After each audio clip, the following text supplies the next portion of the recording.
온라인 사회 수업을 시작하겠습니다.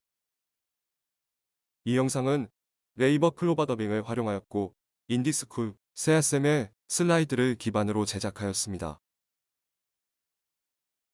생활 속 사례에서 민주주의 의미와 중요성을 알아봅시다. 영상을 잠깐 멈추고 중요한 내용에 밑줄을 그으면서 교과서를 읽어봅시다.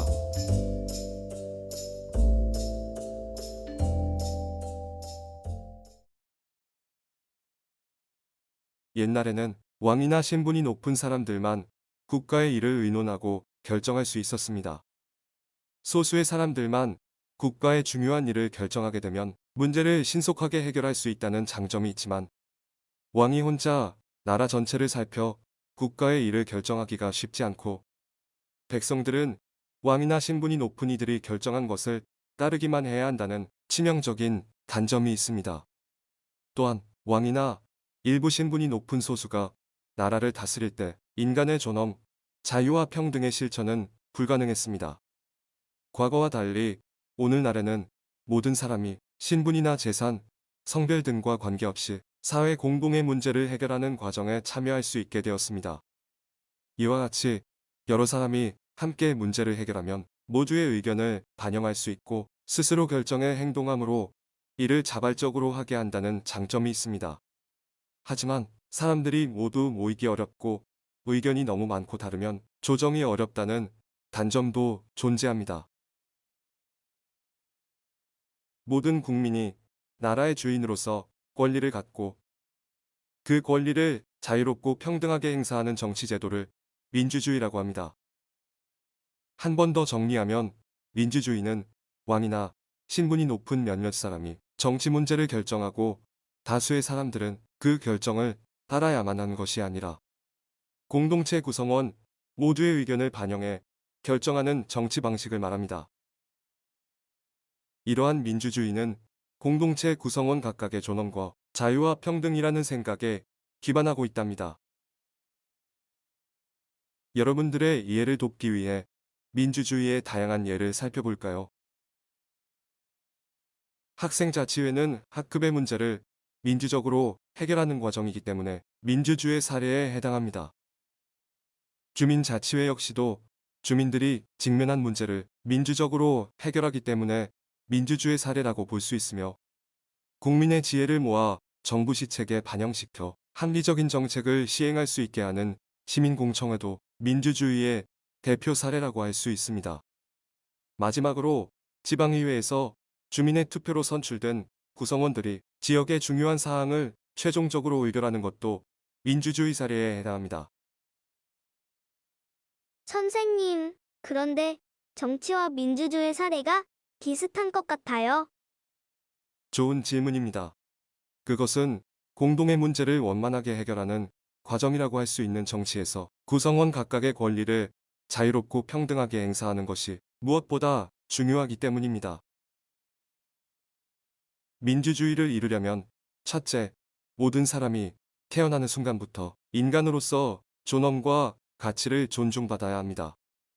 신분에 따른 차별이 존재했고 자유와 권리가 제한되었던 조선시대를 생각한다면 인간으로서의 존엄과 가치가 존중받는 민주주의 사회가 왜 중요한지 이해할 수 있을 겁니다. 둘째, 국가나 다른 사람들로부터 구속받지 않고 자신의 의사를 스스로 결정할 수 있는 자유를 인정받아야 하며 다른 사람의 자유를 침해해서도 안 됩니다. 셋째, 신분이나 재산, 성별, 인종 등에 따라 부당하게 차별받지 않고 평등하게 대우받아야만 민주주의를 이룰 수 있습니다. 마지막으로 사회적 약자와 타인을 배려하고 공동체를 항상 고려하는 태도야말로 진정한 민주주의를 이룰 수 있게 하는 민주주의의 기본 정신입니다. 영상을 멈추고 더보기에 기억하라 민주주의 영상을 살펴봅시다. 선거를 민주주의의 꽃이라고 부르는 까닭은 무엇일까요? 현대 사회에서는 공동의 문제가 발생했을 경우 관련 당사자들이 모두 모여 대화와 토론으로 의사를 결정하기가 어렵습니다. 왜냐하면 인구 증가로 모여야 하는 사람들이 많아졌고 모여야 하는 범위 또한 넓어졌기 때문입니다.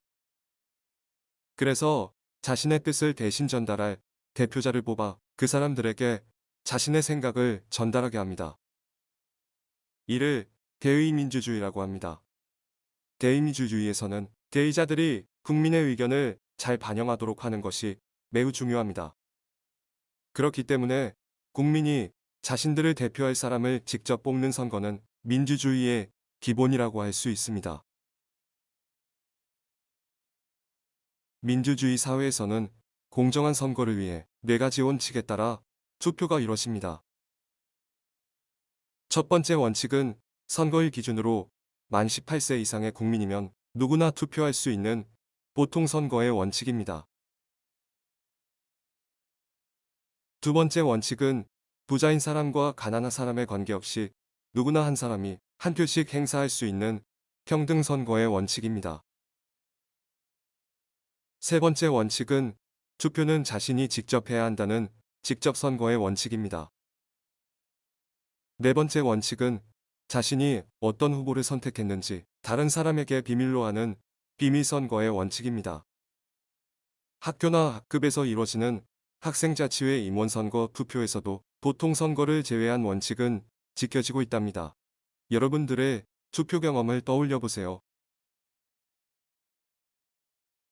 선거관리위원회는 선거와 국민투표가 공정하게 이루어지도록 관리하는 독립된 기관입니다. 선거관리위원회는 부정선거가 일어나는지 감시하고 국민에게 선거에 관한 올바른 의식을 갖게 하는 교육을 담당하고 있습니다. 영상을 멈추고 더보기에 선거관리위원회 속의 영상을 살펴봅시다. 지금까지 생활 속 사례에서 민주주의의 의미와 중요성을 알아보았습니다.